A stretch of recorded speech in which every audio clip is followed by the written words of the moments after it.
예, 안녕하십니까. 오늘 장꾸라. 왜 웃는 거 아니야? 웃는 거야.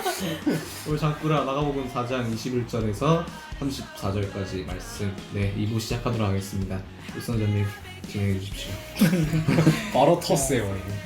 바로 앞에 이제 21절부터 25절까지 우리 살펴봤었죠. 네. 그래서 이제 중요한 두 가지 핵심은 감추어진 것이 하나님 탓이 아니라 하나님 의도가 아니라 이제 다 알려지게 될 것이다 라고 예수님께서 말씀하시면서 이제 그걸 우리가 적용한다면 그렇기 때문에 우리는 듣고 전해야 하는 것이죠. 그리고 25절의 말씀도 이제 있는 자는 받을 것이고 없는 자는 그 있는 것까지 빼앗기리라. 이게 이제 어떤 일종의 이 당시 많이 쓰이던 속담 같은 이제 문장이라고 볼 수 있습니다. 그래서 요걸 통해서 이제 하나님의 말씀을 이제 삼가서 귀 기울여서 주의해서 듣지 않으면, 그러니까 나쁜 밭과 같은 태도로 듣는다면 아무런 유익도 아무런 열매도 거두지 못할 것이다.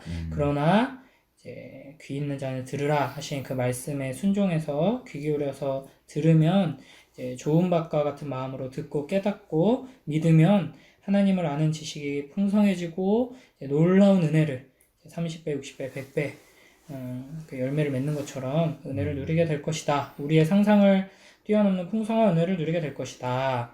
자, 이런 말씀이었고요. 네. 이제 이어서 26절에서 29절까지 한번 누가 또 읽어볼까요? 우리 한자일령님이 읽어주실까요?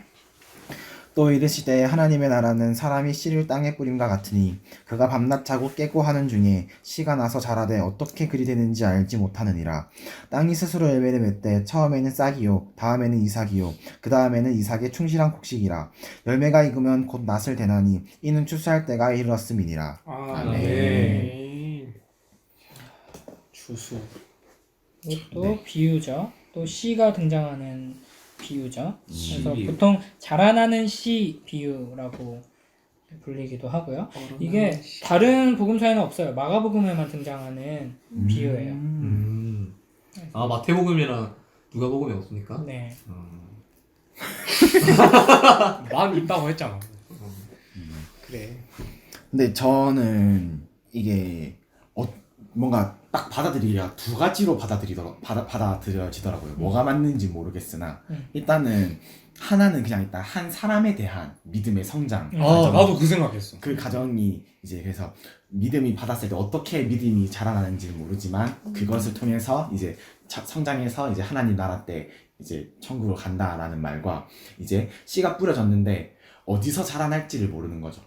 그래서 이제 결국에는 뭔가 이방 사람에게 선포될 메시지까지 뭔가 많이 간 것 같긴 한데 그런 느낌도 뭔가 받아서 이제 더 세 번역에서는 그 사람이 어떻게 자라나는지를 모른다라고 해서 이제 뿌렸는데 이제 제 3자 입장으로 보는 거죠. 그래서 그 사람이 믿음이 어떻게 자라나는지 모르지만 그 사람이 결국에는 추수되어서 이제 천국으로 간다. 이렇게 두 가지로 받아들여졌어요. 저는 약간 28절에 처음에는 싹이요 다음에는 이삭이요 다음에는 이삭의 충실한 곡식이라 라고 말하는 게 딱 보면 믿음의 성장 과정이라고 약간 봤었거든요. 왜냐면 이제 믿음의 성장에도 어린아이가 있고 청년이 있고 그 다음 또 뭐였죠?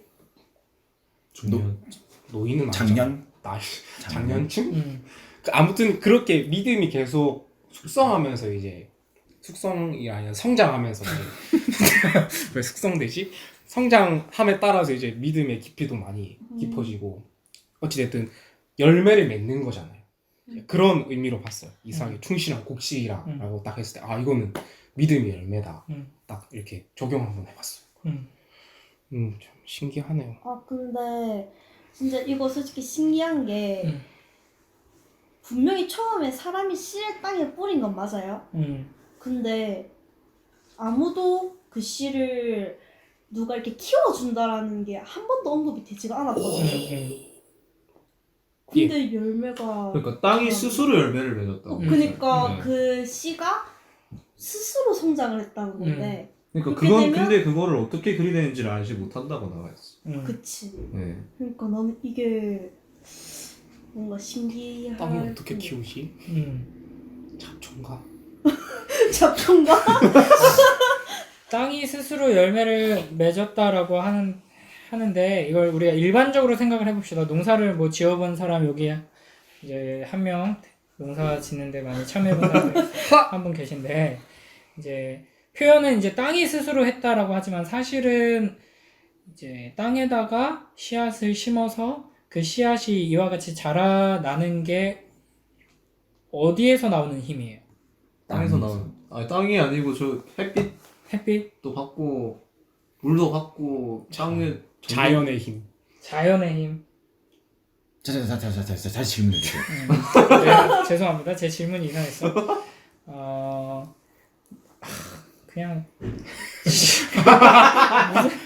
이게 땅 엄밀히 말하면 땅이 이거를 자라게 한 거예요. 농부가 자라게 한 거예요. 농부가 자라게 한 거예요? 에이 아니지. 아니, 이 본문에서 지금 뭐라고 말하고 있어요? 땅이잖아요. 근데 진짜 이건 농부가 쥐도 새도 모르는 사이에 자는 사이에 애가 혼자 큰 거야. 땅이 스스로 열매를 맺. 아무리 밭을 하루 종일 지켜봐도 자라는 것처럼 안 보여. 뭐 자라지 않는데? 가만히 있는데? 하나님 나라가 이런 거야? 왜 아무런 움직임이 없지? 라고 할 수 있지만 서서히 자고 일어나면 자라나고 자고 일어나면 또 조금씩 자라나고 맞아. 한다라는 거죠. 산딸기도 그래요. 산딸기 미쳐요. 장 PD가 아니고 장농부로. 자고 일어나면 자고- 변화가 있나요? 아이 산딸기가 진짜 신기한 게 뭐냐면요. 다 익은 거를 따고 박스를 갖다 놓고 조금 쉬어야겠다 한 30분 쉬잖아요. 다시 밭에 가요. 30분 만에? 30분 만에 애가 갑자기 익어 있어요. 근데 저도 모르겠어요. 왜 이런 너무 빨리 익어가지고 왜 일을 더 많이 시키는 거지? 막 이 생각도 하고. 보고 있으면 근데 잘 모르잖아요. 근데 그쵸? 보고 있으면 진짜 몰라요. 그래서 여기서 보면은 밤낮 자고 깨고 하는 중에 돼 있죠. 네. 그러니까 자는 게 중요한 거예요. 자는 게. 내가 전전긍긍하면서 이 하나님 나라를 내가 일궈야 된다. 이 농사를 내가 지어야 된다.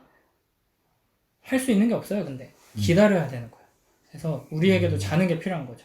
저 사람 내가 이제 복음을 전해야 되는데, 저 사람 영혼을 구원해야 되는데, 교회를 세워야 되는데, 하나님 나라를 이루어야 되는데 하면서 우리가 최선을 다해서 성실하게 열정적으로 순종하며 일해야죠. 그러나 자야 될 때가 있는 거예요. 힘이 필요하다. 그렇죠. 하나님께 맡겨야 되는 부분이 있는 거고 하나님께서 행하실 일을 기대하면서 훅 자고 일어나서 또 맡겨진 일을 하고 이렇게 구분하면서 맡길 수 있어야 되는 거죠. 그렇구나. 와닿네요. 다른 포인트가 있나요? 또 이제 그 사골육수님이 말했던 것처럼 우리가 상대방을 보거나 나 자신을 볼 때도 우리는 1년이 걸려서 뭐 그 이상이 걸려서 조금씩 자라나는 이제 나무와 같다, 식물과 같다라는 걸 생각하면서 지금 당장 변화가 없다고 조급해하거나 절망하거나 비판하거나 정죄하지 않아야 한다라는 거죠. 우리 눈에는 그러니까 조금씩이라도 변화가 있어야지 이것도 아니에요. 우리 눈에 볼 때는 변화가 하나도 없을 수 있어요. 그러나 생명이 있다면은 하나님의 때에 자라나고 열매 맺게 된다 하는 것을 생각하면서 우리가 기다리고 인내할 수 있어야 하는 거죠. 네. 이게 추수만 단어만 보면 추수꾼밖에 떠오르지 않아가지고. 29절에 네. 아니 이제 근데 이 추수꾼이라는 것도 약간 잘못된 단어 선정인 것 같기도 하고. 추수꾼? 왜냐하면은 우리는 이제 아직 덜 자란 열매들을 덜 자란 이제 씨앗들을 뿌리는 건데 걔네들은 바로 추수한 거는 곧 그냥 다 큰 열매만 얻어간다는 거잖아요. 그런 거 보면은 그럼 걔네들은 뭐 믿음 있는 사람들만 다 끌어당기는 건가? 그건 아닐 테고 막 이런 약간 고민도 들긴 하네요. 그 사람들이 그 추수꾼이라는 용어를 여기서 갖고 온 거예요. 사용할 때는 이제 뭐 여기서 뭐 요런 맥락이죠. 딱 요 구절만은 아니지만 마지막 때에 이제 하나님의 백성들을 모은다 하는 의미에서 이제 추수꾼, 추수한다. 근데 사실은 요엘서 구약 성경에서도 이 추수의 이미지가 나오거든요. 근데 요엘서에서 추수는 심판을 의미해요. 하나님이 심판하신다라고 할 때 추수한다라고 표현하거든요. 근데 여기서는 정반대로 사용되고 있죠. 하나님의 백성을 하나님 품으로 데려가시는 걸 추수라고 이야기하시죠. 왜 이 정반대로 사용했을까요? 같은 이미지를. 구약에서는 추수하면은 무시무시한 심판의 이미지인데 여기서는 낫으로 이거는 그런 맥락이랑 비슷하지 않나? 그 전에 이제 새 포도주는 새 부대에 넣어야 된다라는 것처럼 구약 때는 이런 언약의 이런 것들이 있으면 이제는 신약에서는 새로운 이제 언약이 있으니까 그래서 추수도 완전히 이렇게 다른 맥락으로 쓴 것이 아닌가. 그치. 아예 그 묵어낸 것들을 잘라낸다라는 의미로도 볼 수도 있겠네요. 추수가. 네? 그거를 잘라내는 거 아니에요? 그러니까 구약에서는 심판한다라는 걸 추수한다라고 했는데 예수님께서는 정반대의 의미로서 추수한다라고 하시잖아요. 그리고 나중에도 이제 제자들한테 지금 추수할 건 많은데 일꾼이 부족하다. 추수할 일꾼을 보내달라고 기도해라라고 하시잖아요.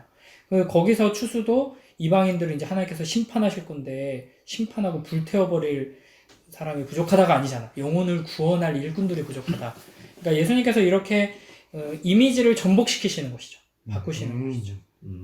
아예 바꾼 거네요. 그렇죠. 그래서 한자이루님이 말한 것처럼 이 말씀을 듣고 있는 이 유대 문화 속에서 이제 뭐 그 하나님의 언약에 대해서 오해하고 있고 잘못 생각하고 있던 것들을 완전히 전복시키시면서 본래 의미를 드러내시기 위해서 이렇게 하신다고 볼 수 있죠. 네.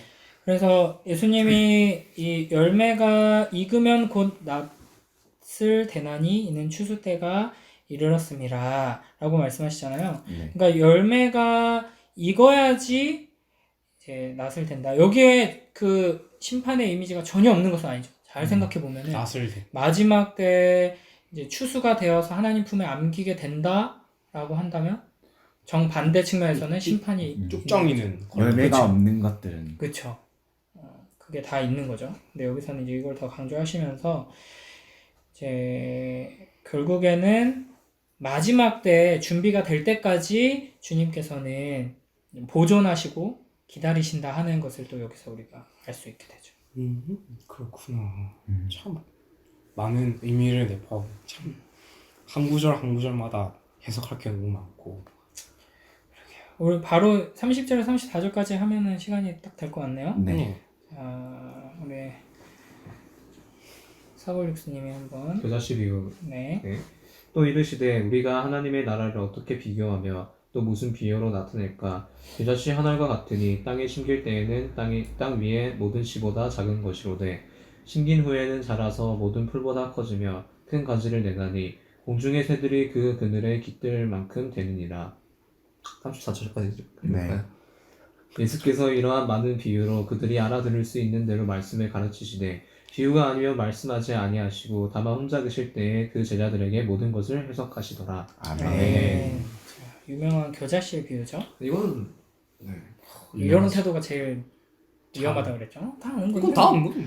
아 이거는 유명하다. 어, 안 나와 알았어요. 저 잘 몰라요. 그냥 왜 그래요? 갑자기 뭔가 이 주제랑 벗어나긴 하는데 이 겨자씨 비유가 되게 신천지에서는 중요한 교리래요. 오, 어떡해요? 그러니까 이제 여기서 겨자씨 그리고 이제 땅에 심길 때 이게 밭을 의미를 하고 그래서 씨밭 그리고 이제 나무 그래서 이 교리가 기분 나쁜데? 이름이 씨밭 나무 새 씨밭 나무 새 교리라고 하는데 밭이라고 안 될까? 여기서 씨가 이제 근데 이 진짜 비유를 여기서만 해석하는 게 아니라 다른 곳에서 의미를 다 끌고 와요. 그래서 그 이 씨 여기서 나오는 씨는 아까 네 가지 땅의 비유의 씨, 그 씨 그래서 말씀이라고 말을 하고 이제 밭은 여기서 이 네 가지 비유에서 그 땅을 의미해서 우리의 마음이라고 하고 나무는 사실 기억이 잘 안 나요. 기억이 안 나는데 여기서 뒤에 새가 나오는데 이 새는 예수님이 세례를 받으셨을 때 그때 그 성령 비둘기 그 새를 들고 와요. 그래서 이제 여기서 그래서 이제 세뇌를 시킨대요. 씨 뭐야? 말씀이요, 나무 뭐요, 땅 뭐야, 마음이요, 새 뭐야, 성령님 이렇게 한대요. 그래서 이제 창세기에 가서 아브라함의 씨 얘기를 하면 우리는 보통 하면 아브라함 자손들을 얘기하잖아요. 근데 거기서는 아브라함의 말씀이라고 해석을 합니다. 음. 그리고 이제 요한계시록을 가면 새 예루살렘이 온다라고 할 때 우리는 그게 새로운 예루살렘이잖아요. 영어 성경에서도 뉴 예루살렘으로 돼 있는데 여기서는 이제 새 예루살렘을 영적인 예루살렘으로 해석합니다. 그렇게 확 바꿔서 다 얘기를 한대요. 새. 새. 그 새. 새 어떻게 그렇게 잘 알아요? 이거를 CCC에서 한번 그 오셔가지고 신천지가? 아니 CCC가 신천지 여자 아니죠? 신천지 이단 아니야? 상담소 이단 상담소 하시는 분이 오셔가지고 이제 그때가 그거거든. 신천지 10만 집회할 때 그때 이러한 교리들 가장 기초적인 교리니까 이런 것들은 알고 있어라라고 말씀해 주셔서 알게 됐어요. 개신기. 신천지 교리 조금만 살펴보면은 지금 들은 것처럼 완전 그러니까 초등 국어 수준만 알아도 이걸 이렇게 해석하면 안 될 것 같은데 라고 하는 부분들이 엄청 많아요. 그래서 제가 듣기로는 이만희 그 교주께서 초등교육을 제대로 못 받으셨어요. 초태자네. 그래서 성경을 잘 모르고 잘못 해석하면 어떻게 되는가가 신천지를 통해서 우리가 분명히 알 수 있죠. 네, 요 비유의 의미를 잘 아는 게 굉장히 중요하겠네요. 그럼 네. 씨. 겨자 씨. 겨자 씨. 근데 그 장필님이 그 농부 좀 일 좀 하셨다 했었잖아요. 예. 겨자 씨의 특성이 뭔지 알아요? 되게 작아요. 아니 본적 있어? 그런 거 말고 어떻게 얘가 없어요? 잡초랑 비슷하다는 거 알아요? 얘가 잡초랑 비슷해요. 둔둔 겨자 씨가? 겨자 씨에서 뭐가 나도 그걸 뽑아도 머스타드. 다시 무조건 계속 자라요. 어. 잡초처럼. 진짜? 진짜로? 나는 이미지밖에 본 적이 없어. 진짜 크거든. 이거네요. 나무가 아니라 좀 풀 같은 거죠. 잡초처럼 진짜 뽑아도 계속 자란다고 하더라고요. 진짜. 어. 신기하다. 근데 겨자가 그 머스타드 만들 때 난 그 겨자. 예. 방금 오디오 녹음됐어요. 그 전에. 그냥 아는 척을 하고 싶은 거야. 그렇게 또 듣고 보니까 되게 또 뽑아도 귀한 계속 자라구나. 말씀이구나. 신기하네. 나라는. 아주 신기하죠. 근데 기본적으로는 여기 이 비유에서 겨자씨를 사용하신 목적은 작은 거죠. 작다는 게 진짜 중요한 핵심이죠. 작다. 진짜. 뭐 그것보다 아마 더 작은 씨앗 종류가 몇 개는 있다고 해요. 근데 이 문화 속에서 이제 가장 작고 하찮은 것을 의미할 때 이제 겨자씨가 나오는 거고, 네, 연약함, 작음, 하찮음을 상징하고 있어요. 그러니까 하나님 나라가 이 겨자씨 같다. 겉으로 보기에는 작고 하찮다. 앞에 바로 그 자라나는 씨 비유에서도 안 보이잖아요. 자라나는 게 눈으로는. 맞아요. 그거랑 비슷한 맥락이라고 볼 수 있겠죠. 얘는 안 보이는 씨. 진짜 안 보여. 모든 것보다 작지만 그런데 어떻게 돼요? 이 큰 겨자씨가? 가지를 모든 풀보다 풀보다 커지고, 커지고 큰 가지를 가지를 내나니 공중의 새들이 그 그늘의 깃들만큼 크게 된다. 근데 저는 약간 여기서 본 게 막 새들 보면은 씨를 되게 자주 먹잖아요. 씨를 엄청 많이 쪼아 먹잖아요.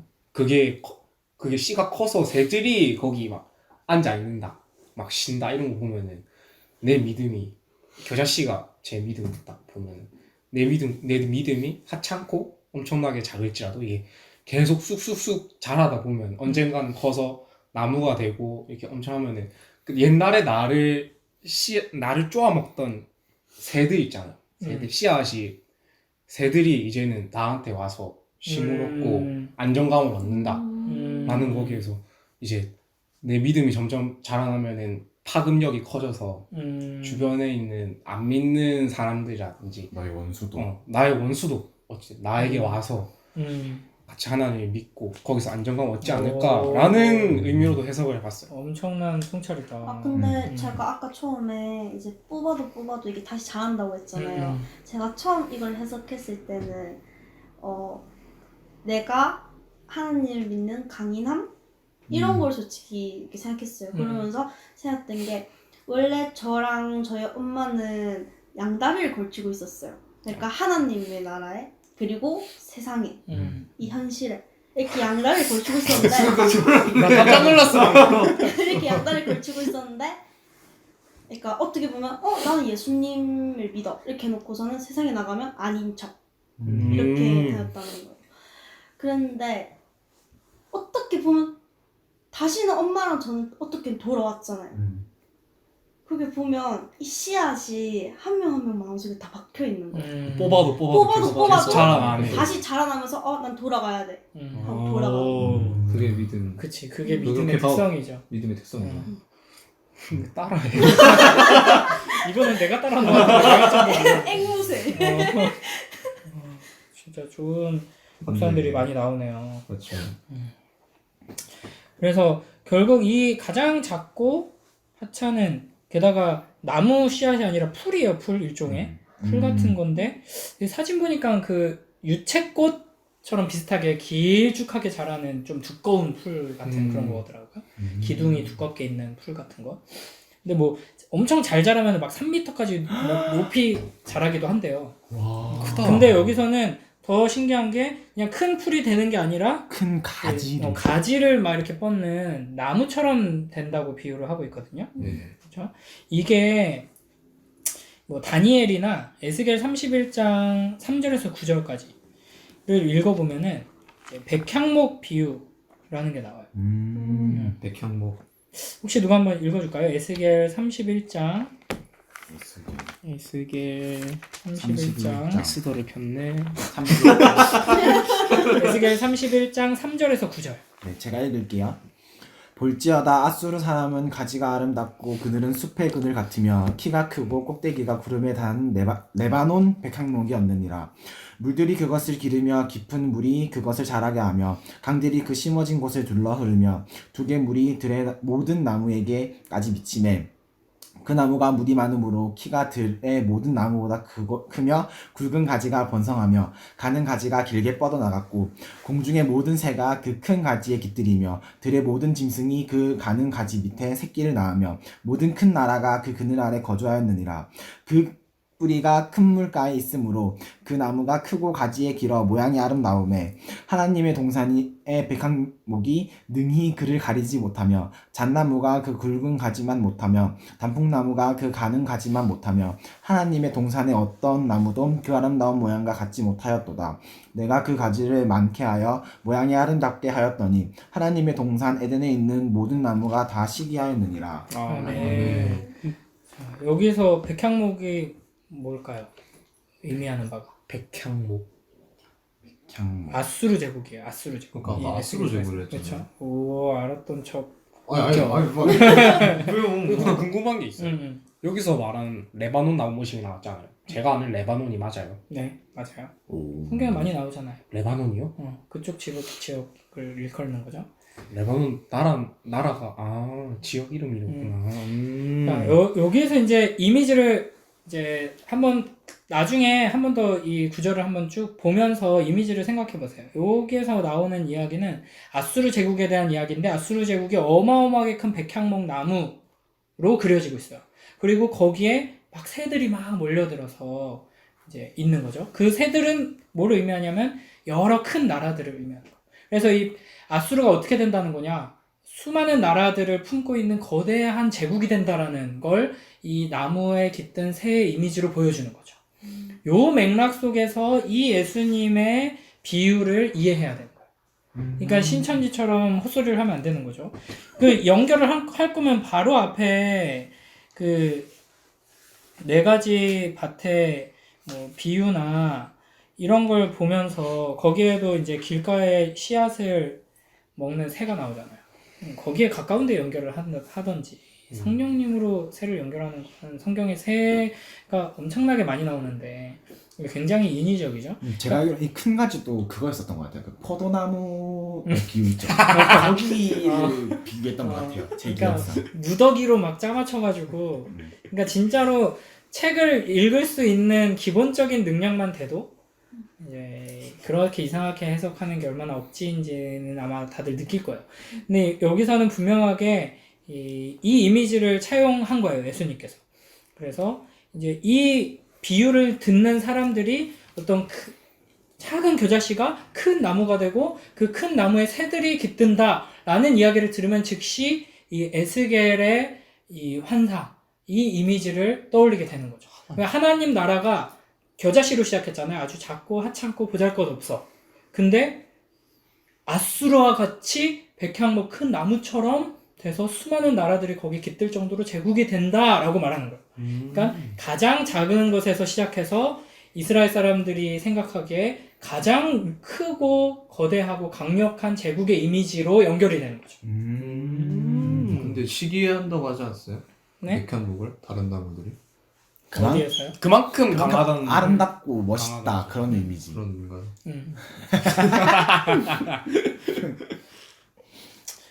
그래서 이제 이 하나님 나라가 그리고 교회가 아주 보잘것없어 보이고 하찮아 보이고 작아 보일 수 있지만 결국에는 그 생명의 능력으로 말미암아 이제 마치 아수르 제국이 모든 나라들을 품고 강력한 제국이 되었던 것처럼 이제 하나님 나라는 그 힘을 이제 드러내게 될 것이다 하는 걸 말씀해 주시는 거죠. 그런 의미 있구나.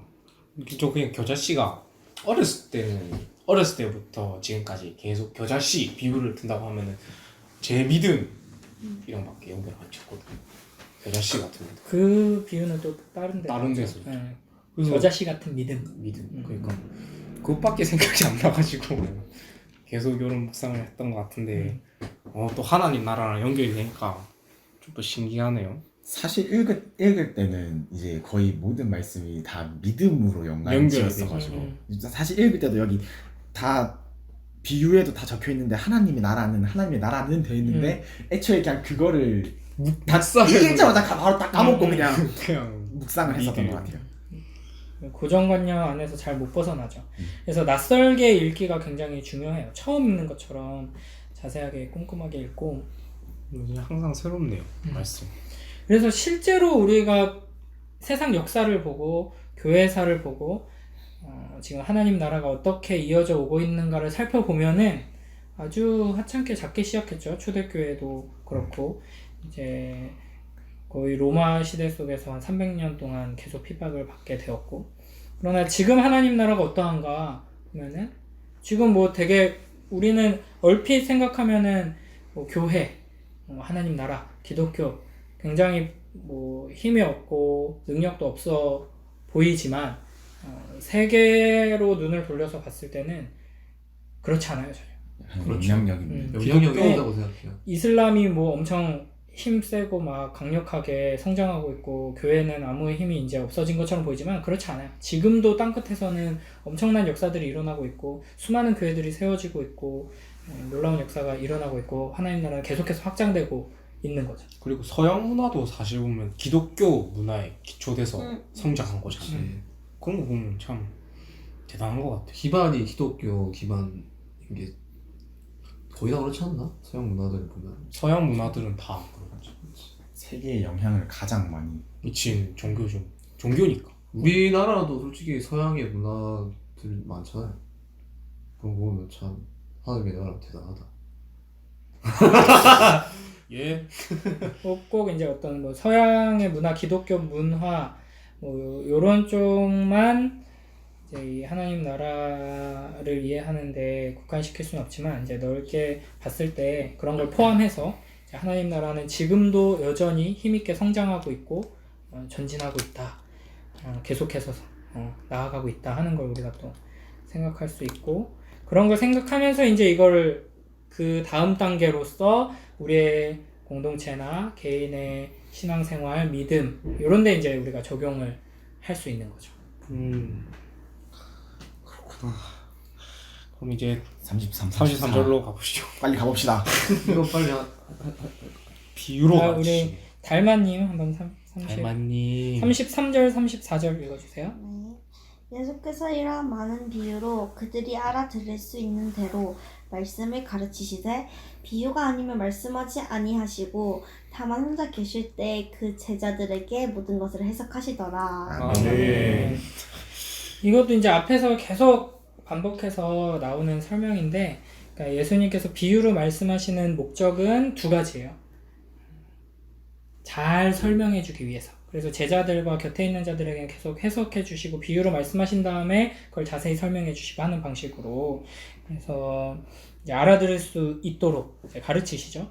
그러나 이제 비유가 아니면 말씀하지 않으신다. 그러니까 이 비유를 우리는 좁게 생각해서 문학 시간에 배우는 그 비유로 이해할 수가 있는데 그러면 안 되고 좀 넓은 의미에서 이제 생각하면 돼요. 여러 가지 예를 들어서 설명하시고 하는 그러니까 예수님이 말씀하시는 방식을 좀 넓게 이르는 단어인데 이제 잘 설명하기 위해 비유를 사용하심과 동시에 못 알아듣게 하려고 그렇죠? 앞에서 들을 게 없는 자들은 이 말씀을 듣지 못하게 하기 위해서 또 비유를 말씀하신다 하는 걸 한 번 더 언급하고 있는 거죠. 전 약간 생각하는 게 예수님께서 계속 비유로 설명하시는 게 어찌됐든 그 들을 기는 있어도 비유로 일단 말을 하면은 못 알아듣잖아요. 그냥 그래도 처음 듣는 수도 어떻게 바로 딱 이거다 이건 아니잖아요.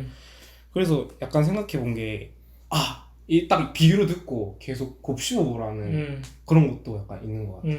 이 계속 곱씹어보면서 이건 무슨 의미고 이건 예수님께서 대체 무슨 의도로 이런 말씀을 하셨는가 계속 묵상해보라고 계속 비유로 말씀하시는 것 같기도 해요.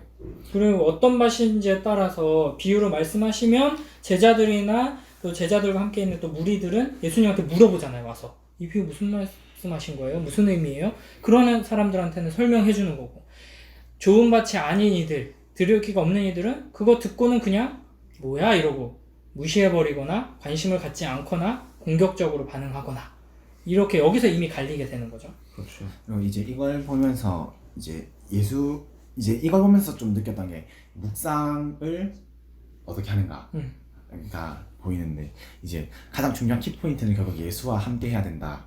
이제 하나님과 함께 해야 된다라는 게 이제 하나의 키포인트고 그래서 또 하나가 이제 예수님이 혼자 계실 때 그 이제 우리와 이런 개인적인 교제의 시간이 있을 때 그리고 하나님과 함께 할 때 그때 이제 우리가 이제 하나님의 말씀을 바로 깨닫고 묵상을 제대로 할 수 있지 않나 하는 그런 그래서 생각도 묵상하기 전에 기도해야 하는 네? 이유 중에 하나는 하는 거요. 그래? 아니에요? 맞아. 전에 기도해야지. 네 오늘 이렇게 네 여러분 오늘 이렇게 마가복음 4장 21절에서 34절까지 읽어봤는데요 여러분 네 다들 뜻깊은 시간이 되셨으면 좋겠고 저희 장꾸라 계속 하니까 여러분 많이 들어줬으면 좋겠고 네 오늘 소감 시간 한 분씩 들어보도록 하겠습니다. 한 분씩 듣기엔 좀 시간이 많으니까 그럼 오늘 처음 오신 우리 달마님 소감만 듣고 드리도록 하겠습니다. 달마님 소감 한 소감 자연스레 손이 모아지는 소감 한 소감 부탁드립니다. 이제 저는 초등학교 때부터 중학교 때까지는 한 번도 이렇게 막 공부랑 성경에 대해서 얘기해 본 적도 없고 사실 고등학교 때도 진짜 아예 관심도 없었고 예배 시간은 솔직히 잠이 너무 많이 오고 성경은 뭐라 하는지 모르겠고 읽으면 잠 오고 이런 거였는데 수면제 같은 정도였구나. 나도 수면제 같은 잠이 안 올 때 읽는 책 그런 거였는데 솔직히 말해서 고등학교 좀 부끄럽긴 하지만 한 번도 성경을 읽지 못했어요. 고등학교. 근데 이번 기회에 이거를 하면서 이제 제가 성경을 읽어봤고 이게 나한테 어떤 메시지를 주는 게 진짜 있구나. 이게 좀 소름 돋는 게 있구나. 큰 그림이 있구나. 이거를 느끼게 돼가지고 엄청 좋은 시간이에요.